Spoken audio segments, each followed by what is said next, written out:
नमस्कार मित्रांनो, जसं तुम्ही बघितलं असेल की हा व्हिडिओ बघितल्यानंतर, परंतु संपूर्ण व्हिडिओ प्रॉपरली बघितल्यानंतर यावर्षी AMVI साठी RTO AMVI साठी असणारी एक्झाम डिफिकल्टी कसं असेल हे स्वतः तुम्ही गेस करू शकता. सर असं कसं करू शकतात? म्हणजे यामागे काही कारण आहे का? किंवा काही गोष्टी आहेत का, थेरॉटिकल आहे का प्रॅक्टिकल आहे? बघा मित्रांनो, थेरॉटिकल गोष्टींवर आपण इंजिनियर आहोत, विश्वास ठेवायचा नाही. जोपर्यंत आपल्याला डोळ्यांनी दिसत नाही, प्रूफ होत नाही, तोपर्यंत आपण विश्वास ठेवत नसतो. कारण की इंजिनिअरिंग हे आपलं प्रॅक्टिकल सब्जेक्ट आहे, प्रोफेशनल सब्जेक्ट आहे. मग यानुसार मला तुम्हाला यावर्षी कोणती डिफिकल्टी येणार, काय चान्सेस आहे याचं प्रेडिक्शन जसे आम्ही टीचर्स लोक करतो, त्याची एक आयडिया तुम्हाला देऊन ठेवतो, जेणेकरून तुम्हाला सुद्धा यावर्षी असणारी डिफिकल्टीचं प्रेडिक्शन करायला सोपं जाईल आणि त्या डिरेक्शनने तुम्हाला अभ्यास प्रॉपरली करता येईल. बघा मित्रांनो, जर तुम्ही प्रेडिक्शन करून त्या लेवलचा प्रॉपर स्टडी केला तर एक्झाम मध्ये तुमचे भरपूर मार्क्स हे इम्प्रूव्ह झालेले दिसतील. परंतु जर त्या लेवल पर्यंत अभ्यास नाही केला, त्यापेक्षा जर कमी लेवलचा असेल, तर इथे तुमचे मार्क्स डेफिनेटली जाणार आहे. मग नेमकी लेवल करायची कोणती सर, हे आम्हाला कसं कळेल? तर थोडासा व्हिडिओ शेवटपर्यंत पहा. तुमच्या स्वतः लक्षात येईल की लेवल कोणत्यापर्यंत आपल्याला कव्हर करायची आहे. चला तर सुरू करण्याच्या आधी मित्रांनो, RTO AMVI साठी मी आणि अक्षय बाबर सर आम्ही दोघं जण मिळून 2 जुलै 2026 पासून स्पेशल क्वांट आणि रिझनिंगची बॅच, मॅथ्स आणि LR गणित आणि बुद्धिमत्ताची बॅच तुमच्यासाठी घेऊन येतोय, जी लाईव्ह प्लस रेकॉर्डेड मध्ये पण असेल. असे काही विद्यार्थी असतील जे ऑलरेडी जॉब करतायत, त्यांना सुद्धा ही बॅच रेकॉर्डेड फॉर्म मध्ये दिसणार आहे. सुरू करण्याच्या आधी अजून एक महत्त्वाचं, जर तुम्हाला फ्री स्टडी मटेरियल हवं असेल तर आपलं ऑफिशियल टेलिग्राम चॅनल आहे स्पार्कल एज्युकेशन, ज्याची लिंक मी डिस्क्रिप्शन मध्ये दिलेली आहे. त्या लिंकवर क्लिक करून आपलं sparkle education Telegram channel join करा आणि तिथून तुम्हाला मिळणार आहे free of cost study material. तर ते सगळे PDF तुम्ही डाउनलोड करून भविष्यामध्ये त्याची प्रिंट देखील काढू शकतात आणि शेअर देखील करता येईल. चला वन बाय वन आपण आता महत्त्वाच्या मुद्द्यांना हात घालूया मित्रांनो. बघा, सुरू करण्याच्या आधी कोणताही अभ्यास जर करायचा असेल तर आपल्याला काहीतरी त्याची बॅकग्राऊंड किंवा धरती माहिती असणं गरजेचं आहे, राईट? तर पहा, इथे आतापर्यंत झालेले AMVI चे सर्व प्रश्न मी तुमच्यासोबत फक्त एक जस्ट गो थ्रू करतोय. यावर बेस आपण एक PYQ सेशन सुद्धा घेणार आहे. बघा मित्रांनो, 2011 मध्ये असलेला हा जो प्रश्न आहे, ऑलमोस्ट पहिल्या याच्यामध्ये रेशो प्रपोर्शनवर विचारण्यात आलेला क्वेश्चन होता, जो की अतिशय चिल्लर होता. 30 सेकंदाच्या आत सॉल्व्ह केला जाईल. यानंतर इथं बॉक्स मध्ये असलेला मिसिंग नंबर शोधायचा होता, जो बॉक्सच्या फॉर्म मध्ये होता. इथे सगळे स्क्वेअर नंबर दिसत आहेत, म्हणजे पूर्ण वर्ग संख्या. यानुसार तुम्हाला हा प्रश्न सॉल्व्ह केला जातो. पुढे बघा, इथे एक म्हणण्यात आलेलं आहे, वृक्षांच्या रांगेत एक वृक्ष दोन्ही बाजूकडून पाचवा आहे, तर एकूण किती वृक्ष आहेत? सिंपल प्रश्न आहे, ठीक आहे. आता पुढे बघूया. पुन्हा इथं क्वेश्चन मार्क तुम्हाला दिसतोय. हे 729 आहे, 361 एक आहे, सगळे हे बाजूला वर्ग आहेत. काहीतरी याचं सिंपल लॉजिक असणार आहे. उत्तर 30 सेकंदाच्या आत किंवा मॅक्सिमम 1 मिनिट. यानंतर तुम्हाला इथं प्रश्न दिसेल, जर स्वातंत्र्य दिवस रविवारी येत असेल तर त्या दिवशी प्रजासत्ताक दिवस, त्या वर्षी कोणत्या दिवशी प्रजासत्ताक दिन असेल? मित्रांनो, हा सुद्धा कॅलेंडरवर सिंगल लाईनर प्रश्न आहे. तुम्ही ऑब्झर्व केलं का, सगळेचे सगळे क्वेश्चन हे सिंगल लाईनर आहे. या क्वेश्चनची लेंथ बघा, मी काय म्हणतो एकदा ऑब्झर्व करा. शीर्षासन करत असताना स्वप्नीलची पाठ पश्चिम दिशेला होती, तर उजवा हात कोणत्या दिशेला असेल? सिंपल आणि अति चिल्लर प्रश्न. यानंतर सिंगल लाईन क्वेश्चनची लेंथ बघा हो. यानंतर पाण्याची प्रतिमा एक छोटीशी दिलं, यावर प्राण्याची प्रतिमा काय असेल? यानंतर दिशाज्ञानवर अजून एक प्रश्न आला. एक माणूस पश्चिमेला 30 मीटर गेला, उजवीकडे वळून 30 गेला, नंतर डावीकडे वळून 30 गेला, पुन्हा डावीकडे वळून 30 गेला, तर सुरुवातीच्या ठिकाणापासून किती अंतर आहे? सिंपल. फक्त तुम्ही नॉर्मली डायग्राम जरी केलं तरी चालेल. इंग्रजी बाराखडीमधील यस ते वाय हे अक्षर उलट्या क्रमाने लिहिली तर शेवटून दुसरे अक्षर कोणते येणार? आता मित्रांनो, 2 दिवसांचा ख्रिसमस आहे, ख्रिसमसला रविवार असेल तर आजपासून 2 दिवस अगोदरचा दिवस कोणता? क्वेश्चनची फक्त लेंथ पहा. सिटिंग अरेंजमेंटचा प्रश्न आहे, एवढीच लेंथ आहे. 3 सुद्धा नाही, 2.5 पेक्षा सुद्धा कमी लाईनी आहेत. ब्लर रिलेशनचा सगळ्यात चिल्लर प्रश्न, पॉइंटिंगचा प्रश्न तुम्हाला दिसतोय. यानंतर प्रश्नचिन्हाच्या जागी काय येईल पुन्हा ते बघा. प्रश्नचिन्हाचा हा तिसरा प्रश्न आहे बरं का आपला. यानंतर एक एक सिंगल लाईनर पुढची कोणती डायग्राम येणार, म्हणजे मिसिंग डायग्राम कोणती आहे काय, म्हणजे क्वेश्चनला तुम्ही इथं काहीच अवघड दिसत नाहीये. एका सांकेतिक भाषेमध्ये याला असं म्हटलेलं आहे, त्याला तसं म्हटलं. हॉटला काय म्हणणार, हॉट हा शब्द बाजूला काढा, तुम्हाला कळून जाईल काय म्हणता येतो. एक मुलगा ताशी 6 किलोमीटर वेगाने घरापासून शाळेपर्यंत चालतो आणि ताशी 2 किलोमीटर पर्यंत येतो, तर त्याचा चालण्याचा सरासरी वेग किती. अंतर तेवढंच आहे, सरासरी एक म्हणजे 2xy भागिले x अधिक y, बरोबर. हे तर 24/3 किलोमीटर प्रति तास तोंडी उत्तर येतं मित्रांनो. हे आपण डिटेल नंतर बघणारच आहोत. तोंडी उत्तर येण्यासारखे आहेत. यानंतर याला हे म्हटलं त्याला ते म्हटलं, म्हणजे सिंगल. एकदा क्वेश्चनची तुम्ही डिफिकल्टी बघा. 4% मीठ असलेल्या याच्यामधून 1 लिटर बाष्पीभवन झाल्यास द्रावणात किती मीठाचे प्रमाण असेल, म्हणजे पर्सेंटेजवर आधारित, शेकडेवारीवर आधारित. पुन्हा मिसिंग नंबरवर एक क्वेश्चन आला. 5 व्यक्ती रांगेत उभे आहेत, रवी राजनच्या पुढे नाही, रेखा सर्वात पुढे आहे, वगैरे वगैरे वगैरे. म्हणजे ऑर्डर रँकिंगचा एक क्वेश्चन आहे, किंवा याला तुलनाचा एक क्वेश्चन असं म्हणता येईल. आता हे सगळे प्रश्नांची फक्त तुम्ही लेंथ पहा, किती छोटे छोटे चिल्लर चिल्लर आहेत. एवढाच प्रश्न आहे गटातनं बसणारी बाजू. यानंतर प्रत्येक बाजू 3 सेंटीमीटर लांबीची घनाकृतीला सर्व बाजूंनी लाल रंग दिला आहे. ही घनाकृती कापून तिचे 1 सेंटीमीटर लांबीचे ठोकळे तयार केले. फक्त एकच बाजू लाल रंगाने रंगवली आहे, असे किती ठोकळे येतील. हा अतिशय चिल्लर प्रश्न. यानंतर गटातनं बसणारा शब्द ओळखा. आणि इथे आहे पुरुष, स्त्री आणि मुली यांचं डायग्राम दाखवणारे कोणतं असेल. ओके. आणि इथं दिसतंय पुन्हा BDF ला HL म्हटलं, MOQ ला काय म्हणता येईल. पुन्हा एक सिंपल लाईनीचा प्रश्न. हे मी तुम्हाला का दाखवतोय, फक्त क्वेश्चनची लेंथ ऑब्झर्व करा, तुमच्या लक्षात येईल. पुन्हा मिसिंग नंबर आहे. क्वेश्चन एकदम सोपा. हिटलर जर्मनी असेल तर कोण कोणत्या ठिकाणचा आहे. ओके. पुन्हा कॅलेंडरवर एक प्रश्न आलेला आहे. म्हणजे ओव्हरऑल तुम्ही जर हे सगळं पाहिलं, पुन्हा मिसिंगवर एक आलेला आहे. तर हे सगळे 80 प्रश्न, म्हणजे एकूण 30 प्रश्न 2011 ला विचारण्यात आले. 30ही प्रश्न सिंगल लाईनर होत आहे पहा. म्हणजे यानुसार ही डिफिकल्टी काय झाली, खूप इझी झाली, व्हेरी इझी. 2011 मध्ये आलेली डिफिकल्टी खूप जास्त इझी होती. मग आता पुढे आम्हाला काय सांगायचं आहे, यावरून पुढचं काय म्हणायचंय. आता 2017 ऑब्झर्व करा.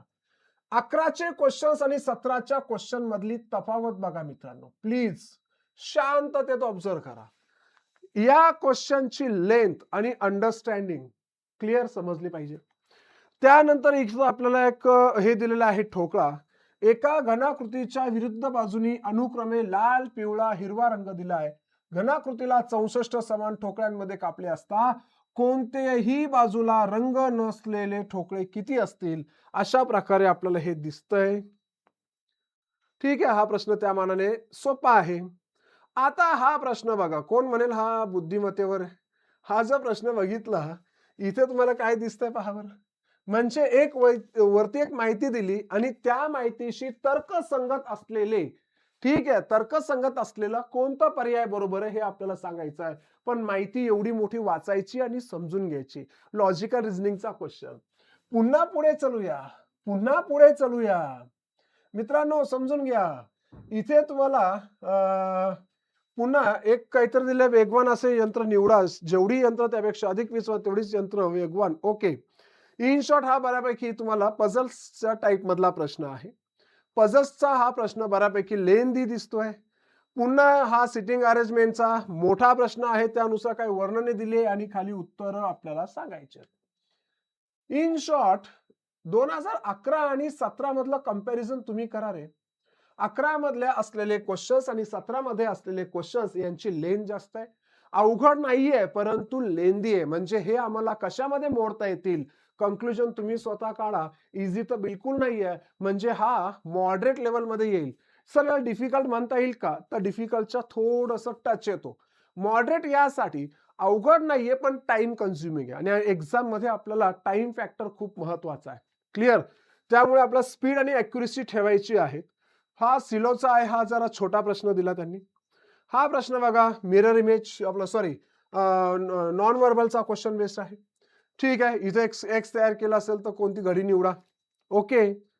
यानंतर मिसिंग नंबर सिरीजवर एक क्वेश्चन आलाय मित्रांनो.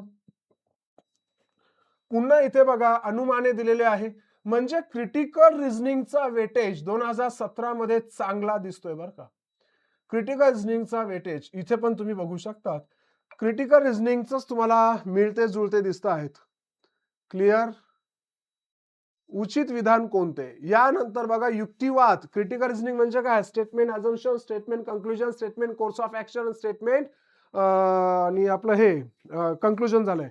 ठीक आहे. हे सगळेचे सगळे तुम्हाला क्रिटिकल रिझनिंग मधले असलेले टॉपिक आहेत. नेक्स्ट, हे सगळं तुमचं कव्हर झालंय. इथे मल्टिपल वेज दिलेले आहेत, कोणत्या वे मध्ये जाणार, किती अवेलेबल वेज आहे ते तुम्हाला शोधायचं आहे. विसंगत घडी आम्हाला ओळखायची आहे. यानंतर हा एक मोठा प्रश्न म्हणजे Wien red is x, green is why, what ever ते त्या पद्धतीने तुम्हाला आहे. म्हणजे बायनरी लॉजिकचा तो प्रश्न तुम्हाला विचारण्यात आलेला आहे. एक वयवारीवर आधारित प्रश्न, हा छोटा आहे पण बाकीच्या प्रश्नांची तुलना करा एकदा. इथं तुम्हाला विधाने दिली आणि पर्यायी उत्तरे एवढं मोठं वाचून समजून घ्यायचे. इन शॉर्ट 2017चा जो क्वेश्चन होता, क्वेश्चन पेपर, हा बऱ्यापैकी लेंदी आहे. लेंथ भरपूर मोठी आहे. आता 2020 कडे जर जायचं झाल्यास, आता पहा पुन्हा इथे तुम्हाला दिसतंय सेम क्रिटिकल रिझनिंग पुन्हा एकदा कोडिंग डिकोडिंग आलेलं आहे. यानंतर टाइम स्पीड आणि डिस्टन्स आलेलं आहे मित्रांनो. यानंतर पुढचा प्रश्न तुम्हाला दिसत असेल, हा आहे सोबत दिलेल्या 8 एकसारख्या जाड कागदांच्या चौरस तुकड्यांचे गट अभ्यासा, त्यांच्या तळापासून वरपर्यंत क्रम निवडा. ओके, म्हणजे तुम्हाला हा सुद्धा एक प्रश्न याच्यामध्ये दिसतोय. अगेन नॉन व्हर्बल, म्हणजे 17 मध्ये नॉन व्हर्बल हे खूप जास्त मार्काला आलं. क्रिटिकल रिझनिंग सुद्धा खूप जास्त आलेलं आहे. 17 हा पेपर पूर्णपणे नॉन व्हर्बल आणि क्रिटिकल रिझनिंगच्या भरोशावर होता. आणि यामध्ये मॅथ्सचे क्वेश्चन्स टोटल किती होते, तर मॅथ्सचे क्वेश्चन्स होते 6. आणि 2011 मध्ये मॅथ्सचे क्वेश्चन्स किती होते मित्रांनो, तर ते क्वेश्चन्स होते 4. तर आता 2020 मध्ये बघा, 2020 मध्ये क्वेश्चनची लेंथ ही 2017 सारखीच तुम्हाला पाहायला मिळेल. पुन्हा पहा, स्टेटमेंट म्हणजे निष्कर्ष आणि युक्तिवाद आहे.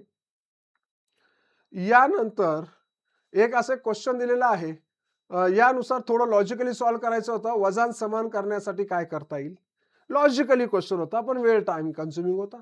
बघा इथं वेळ आणि अंतरचा ग्राफ देण्यात आलेला आहे, लाईन ग्राफ. याला सॉल्व्ह करून तुम्हाला उत्तर द्यायचं होतं. सुंदर असा प्रश्न.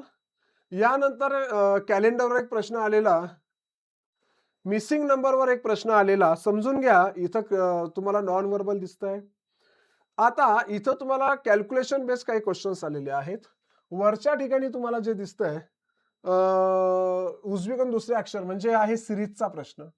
इथे पुन्हा क्वेश्चन मार्क तुम्हाला दिसतंय, मग मिसिंग नंबर टाईप. DI 2 आलेत, लक्ष द्या. DI या ठिकाणी आम्हाला 2 दिसतंय. टाइम अँड वर्कचा एक प्रश्न इथं दिसतोय. क्लिअर आम्हाला समजतं. इथं तुम्हाला लॉजिकली सॉल्व्ह करायचा आहे. क्वेश्चन मार्कच्या जागी काय येणार. यानंतर तुम्हाला अजून काही प्रश्न आहेत. हे 5 वाले प्रश्न तुम्हाला दिले ट्रायंग्युलर मध्ये. हे असे प्रश्न इथे तुम्हाला मल्टिपल म्हणजे सेटचे प्रश्न तुम्हाला विचारले. आपण ज्याला म्हणतो संचवर आधारित प्रश्न आहे. हे तुम्हाला कोडिंग डिकोडिंग वर आधारित क्वेश्चन दिसतोय. ठीक आहे. पुन्हा तुम्हाला नंबर सिरीजवर आधारित प्रश्न आहे. नॉन व्हर्बल वर आधारित आहे. थोडंसं गोष्ट ऑब्झर्व केली का, नॉन व्हर्बलचं बऱ्यापैकी मेंटेन ठेवलंय. बघा non verbal back to back 3 questions आणि वरती 4 क्वेश्चन्स आणि वरती सुद्धा काही क्वेश्चन्स आहे. 5 प्रश्न या वेळेस सुद्धा. आणि इथं आलेलं आहे तुमचं विधान अनुमाने म्हणजे स्टेटमेंट अँड कंक्लुजन. ओके, किंवा त्याला तुम्ही सिलॉलिझम म्हणू शकता. आता यानंतर तुम्हाला पुन्हा इथं पझलचा question, blood relation, non verbal. Clear. यानंतर कोडिंग डिकोडिंग, मिसिंग नंबर. यानंतर तुम्हाला दिसतंय कॅल्क्युलेशन मॅथ्स सिम्प्लिफिकेशन. इथं मिसिंग सिम्प्लिफिकेशन म्हणजे मॅथ्सचे प्रश्न आहेत. ओव्हरऑल सगळं तुम्ही एकदा बघा. इथं तुम्हाला दिशा ज्ञान दिसतंय. मागचा 2017शी जर कम्पेअर केलं, आता इथपर्यंत आपले प्रश्न आहेत. 2017शी जर कम्पेअर केलं 2020चा प्रश्न क्वेश्चन पेपर, यामध्ये फरक काय. 11 मध्ये असलेले क्वेश्चन्स हे मॅथ्सचे क्वेश्चन्स कमी, रिझनिंगचे जास्त होते. 11 मध्ये सिंगल लाईनर प्रश्न होते, सर्वचे सर्व इझी होते. 2017 मध्ये असलेले प्रश्न मॅथ्सचे क्वेश्चन्स हे थोडा वेटेज वाढला, 2 जास्त वाढले, म्हणजे टोटल 6 प्रश्न होते. आणि 2020 मध्ये 9 प्रश्न हे क्वांटवर होते, मॅथ्सवर होते आणि उरलेले सर्व प्रश्न हे रिझनिंगवर होते. बरं, रिझनिंगवर आता मॅथ्सचा जसा वेटेज वाढतो, कॅल्क्युलेशन वाढतंय, तुम्हाला तिथं कन्सेप्ट जास्त पाहिजे, त्यानंतर तुम्हाला सगळ्या गोष्टी बेसिक पासून क्लिअर पाहिजे, तर तुम्हाला क्वांट येतंय. त्यानंतर जे काही रिझनिंगचे प्रश्न आहेत त्यामध्ये सुद्धा क्रिटिकल रिझनिंग आणि नॉन व्हर्बलचा वेटेज जरा चांगला होता. म्हणजे ओव्हरऑल या सगळ्या गोष्टींमधून काय आम्हाला ऑब्झर्व होतंय, की जसं जसं आम्ही पुढे पुढे चालतोय, इथे मॅथ्सचं वेटेज वाढताना दिसतंय, रिझनिंगचं थोडं थोडं कमी होताना दिसतंय. तसंच मॅथ्सचे क्वेश्चन्स जे काही होते किंवा रिझनिंगचे जे काही क्वेश्चन्स होते, त्याची लेंथ सुद्धा वाढत वाढत चाललेली आहे. मग या सगळ्या गोष्टी ऑब्झर्व केल्यानंतर आम्हाला काय कन्क्लुजन काढता येऊ शकतं, की येणाऱ्या 2026 मध्ये आम्ही अभ्यास कोणत्या लेवलचा करायला हवा. 2011च्या डिफिकल्टी घेऊन जर तुम्ही अभ्यास करत असाल तर तुम्ही स्वतःला फसवणार आहात. आम्ही जर अभ्यास केला पाहिजे तर रिसेंटली 21 ते 25 मध्ये एमपीएससीने अजून ज्या काही अदर एक्झाम्स घेतल्या होत्या त्या धर्तीवर तरी तुम्ही अभ्यास करायला पाहिजेच. म्हणजेच आमचा अभ्यास करण्याची जी काही लेवल पाहिजे ती मॉडरेट लेवल पासून डिफिकल्ट पर्यंत पाहिजे, इझी पासून मॉडरेट लेवल पर्यंत नाही. एक्झाम मध्ये सगळे प्रश्न आपले सॉल्व्ह होणार अशा पद्धतीने अभ्यास करा. कमीत कमी रिझनिंग आणि क्वांटचे आपण इंजिनियर्स आहोत मित्रांनो. मग यावरून मला काय कन्क्लुजन काढता येईल? कन्क्लुजन मलाच नाही, तुम्हाला सुद्धा लक्षात आलं असेल कन्क्लुजन काय काढायचं आहे आपल्या सगळ्यांना. मी म्हटलं होतं ना, या अनालिसिस मधून तुम्ही स्वतः डिफिकल्टी काय करू शकतात, गेस करू शकतात. तर या वर्षीची डिफिकल्टी लेंदी क्वेश्चन्स येतील, मोठे प्रश्न येतील, पण अवघड नसतील असे गेस काढू शकतो. क्वेश्चन्स कॅल्क्युलेटिव्ह येतील पण डिफिकल्ट पण असू शकतील असा एक गेस काढू येऊ शकतो. आणि क्वेश्चन्स मध्ये क्रिटिकल रिझनिंग असेल, पझल्स असतील किंवा या वर्षी मॅथ्सचं वेटेज वाढण्याची शक्यता खूप दाट आहे आणि असलीच पाहिजे. आणि त्यामध्ये सुद्धा कमर्शियल मॅथ्स म्हणजे percentage, average ratio, time speed distance, time and work, mensuration, mixture allegation, यानंतर पार्टनरशिप, डेटा इंटरप्रिटेशन, एजेस, असे सगळे जे काही time and work, time speed distance, हे सगळे सगळे टॉपिक आम्हाला परफेक्ट करायचे. एक मी लाईव्ह सेशन घेतलं होतं, मी आणि अक्षय बाबर सरांनी, स्टडी आणि स्टडी प्लॅनिंग स्ट्रॅटर्जी, ते एकदा आवर्जून बघा, तिथे मी टॉपिकची लिस्ट सुद्धा दिलेली आहे. मित्रांनो, ही सगळी धडपड का चालू आहे माझी, ही यामधून मला सांगायचं आहे की महाराष्ट्रातील जेवढे आपले मेकॅनिकल इंजिनियर्स असतील किंवा डिप्लोमा होल्डर्स असतील, या सगळ्यांना एक विनंती आहे, या वर्षी आपली जी काही डिफिकल्टी लेवल असली पाहिजे ती जरा जास्त ठेवा. इझी मध्ये खेळू नका, प्लीज प्लीज प्लीज. माझी सगळ्यांना कळकळीची विनंती आहे. अदरवाईज तुम्ही स्वतःचं नुकसान केल्याशिवाय राहणार नाही. व्हिडिओ जर आवडला असेल तर जास्तीत जास्त शेअर करा. चॅनलवर कोणी नवीन असाल तर चॅनलला सबस्क्राईब करायला विसरू नका आणि आपला टेलिग्राम चॅनल जॉईन करा. Thank you so much. बाय. जय हिंद.